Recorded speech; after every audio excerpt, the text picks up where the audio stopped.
வந்து 23 வருஷம் நான் ஸ்கூலில் வந்து நான் ஒர்க் பண்ணினேன். அப்போ வந்து நான் சின்ன பிள்ளைங்களுக்கு தான் நான் வந்து டீச் பண்ணினேன். இப்போ எல்கேஜிலேருந்து ஃபஸ்ட் ஸ்டாண்டர்டு முடிய நான் வந்து ட்ரெயினிங் படித்தேன். ஆனால் நான் வந்து யூகேஜி கிளாஸு எனக்கு ரொம்ப பிடிக்கும். சின்ன பிள்ளைங்களோட நம்ம காலையிலேருந்து சாயந்தரம் வரையும் அவங்கக்கிட்ட நம்ம வந்து பேசுறது, அவங்கக்கிட்ட பழகிறது, இதெல்லாமே அவங்களுக்கு சொல்லி கொடுக்குறது, இதெல்லாம் வந்து எனக்கு ரொம்ப பிடிக்கும். அவங்களுக்கு காலையிலேருந்து சாயந்தரம் வரையிலும் ஒரு நாள் முழுவதும் 3 மணி 4 மணி முடியும் அவங்களோட நான் வந்து பேசுவேன். அவங்களுக்கு வந்து இப்போ யூகேஜியே ஒரு 10th ஸ்டாண்டர்ட் வரையிலும் அவங்களுக்கு எல்லா சப்ஜெக்டு 5 சப்ஜெக்டு 6 சப்ஜெக்டு 7 சப்ஜெக்டு கூட அவங்களுக்கு வந்து இருக்கும். அதில் ஒரு பீரியடு பிடி பீரியடு, அதையும் நான் தான் பார்ப்பேன். மற்றது எல்லாம் தமிழ் கிளாஸ் வந்து தமிழ் மிஸ் எடுப்பாங்க. மற்ற சப்ஜெக்ட் எல்லா சப்ஜெக்ட்டும் நான் தான் அவங்களுக்கு வந்து நான் சொல்லிக் கொடுப்பேன். அப்போ சின்ன குழந்தையிலிருந்தே நான் வந்து கர்சிவ் ரைட்டிங் தான் அவங்களுக்கு வந்து நான் சொல்லிக் கொடுப்பேன். எப்படி 4 லைனில் டச் பண்ணி அவங்களுக்கு எழுதணும்.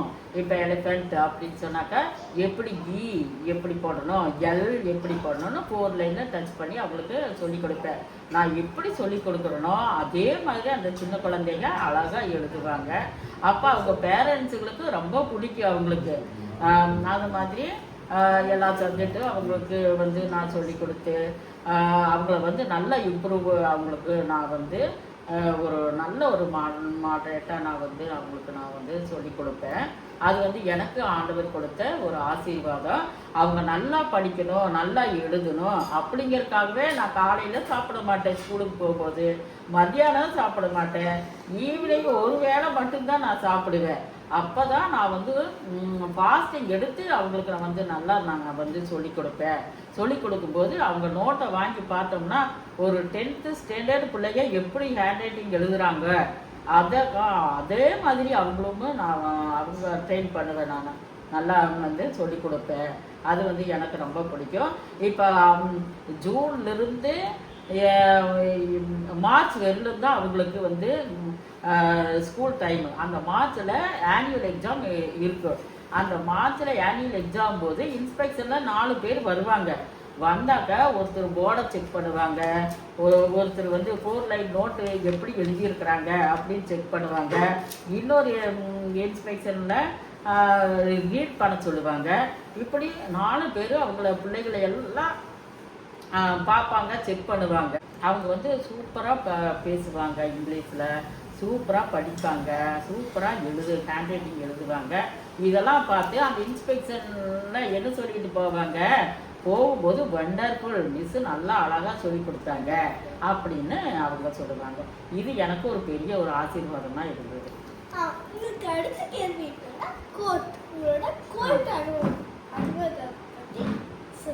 ஓகே, நான் வந்து 23 வருஷம் நான் ஸ்கூலில் ஒர்க் பண்ணினேன்.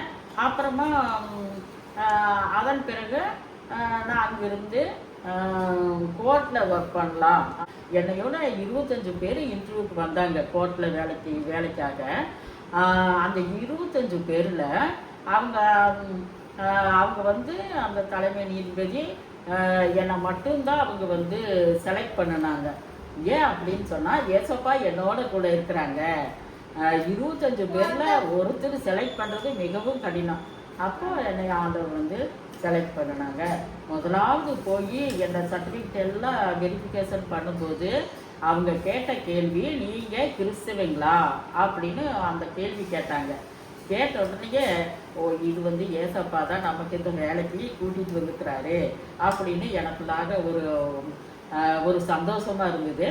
அந்த தலைமை நீதிபதியும் அவங்க வந்து உங்களை மட்டும்தான் நான் செலக்ட் பண்ணியிருக்கிறேன் அப்படின்னு சொல்லி சொன்னாங்க. எனக்கு ரொம்ப சந்தோஷமாக இருந்தது.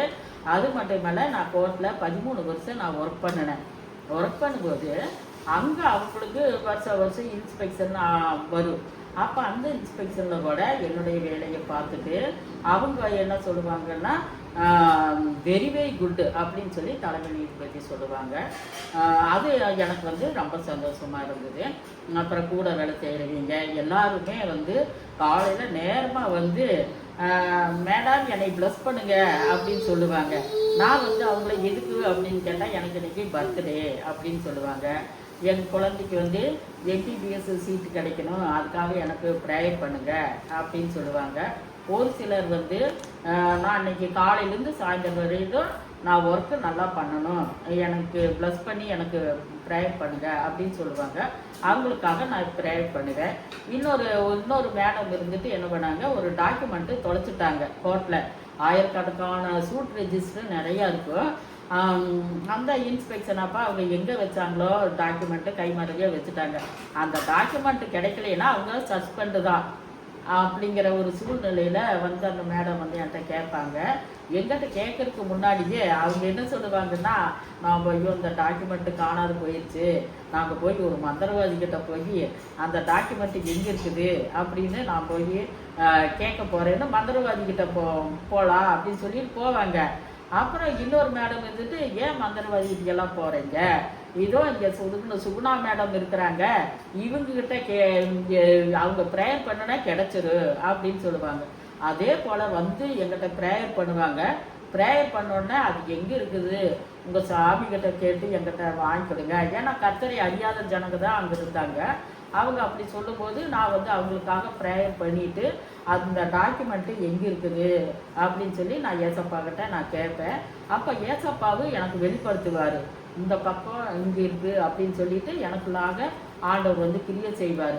அதன்படியே காலையில் நேராக அந்த மேடம் வருவாங்க, என்னை தேடி அவங்க வருவாங்க. வந்த உடனே நீங்கள் வந்து அந்த சூட் ரெஜிஸ்டருக்குள்ளே நம்ம கோர்ட்டில் அந்த சூட் ரெஜிஸ்டர் பாருங்கள் அப்படின்னு சொல்லுவாங்க.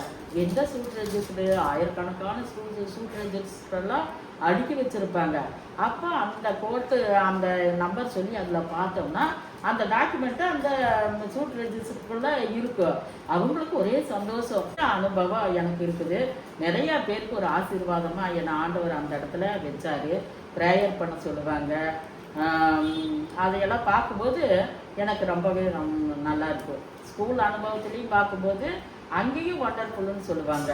இங்கே கோர்ட்டில் வேலை செய்யும் போது வெரி வெரி குட்டுன்னு தலைமை நீதிபதியே சொல்லியிருக்கிறாங்க. இப்போ உங்களோட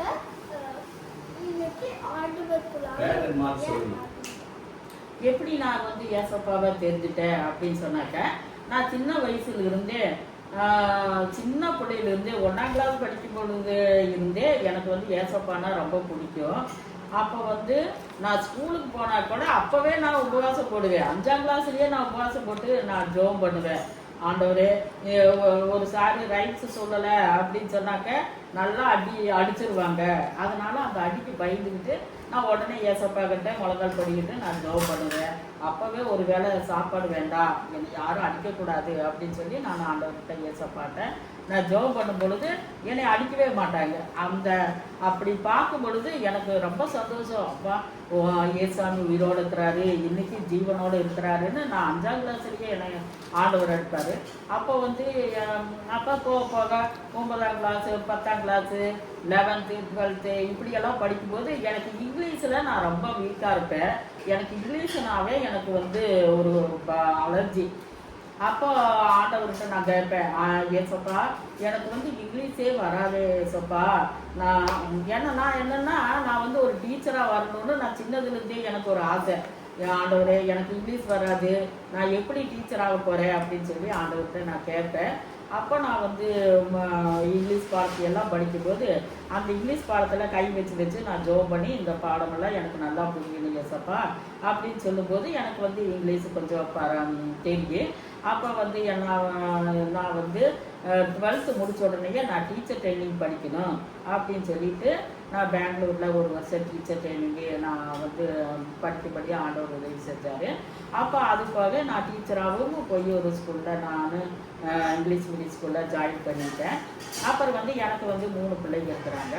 அப்போ அவங்களுக்கும் நம்ம ஸ்கூல் பிள்ளைகளை மட்டும் ட்ரெயின் பண்ணால் பார்த்தாது, என்னோடய பிள்ளைகளையும் நான் வந்து 3 பிள்ளைகளை வந்து நான் கொண்டுட்டு வரணும், நல்ல ஒரு பொசிஷனுக்கு பிள்ளைகள் வரணும் அப்படின்னு சொல்லிட்டு நான் ஆண்டவர்கிட்ட நான் ஜெபம் பண்ணுவேன். ஜெபம் பண்ணும்போது 3 பிள்ளைகளுமே நல்லா ஆண்டவருக்குள்ளாக இருக்கிறாங்க, நல்லா படித்தாங்க, நல்ல வேலையிலையும் இருக்கிறாங்க. அப்படியே நான் ஃபாலோ பண்ணி காலையில் ஜெபம் பண்ணி சாப்பிட்றதுக்கு முன்னாடி ஜெபம் பண்ணி நைட்டு தூங்குறதுக்கு முன்னாடி ஜெபம் பண்ணி 4 காலையில எப்படி சொல்ல ஜோக் பண்ணி நிறைய இடத்துல உங்க விஷயத்தை கத்து நான் வந்து முன்னே இருக்கேன் என்னோட முன்னாடி போன்ல இருக்கலாம்னு இருக்கேன் அதவா இப்போ நான் ரொம்ப செய்திருக்கேன் டெய்லியும் பைபிள் படிப்பீங்களா? படிப்பேன் டெய்லியும் காலையில தானியல் போல எத்தனை டைம் நீங்க ப்ரேயர் பண்ணுவீங்க? 3 தடவை, காலையில, மத்தியானம், ஈவினிங், நைட்டு 3 வேளையும் ஜெபம் பண்ணணும். அப்போ அதில் ஒரு பெரிய ஒரு விசேஷமான ஒரு ஆசீர்வாதம் இருக்குது. உனக்கு மட்டுமில்லை, உன் தங்கச்சிக்கே ஆசீர்வாதமாக இருக்குது. உங்கள் அப்பா அம்மா, உங்கள் அப்பாவா தாத்தா, உங்கள் மாமா, என் மாமா எல்லாருக்கும் ஒரு ஆசீர்வாதமாக இருக்குது. சரியா? Okay okay.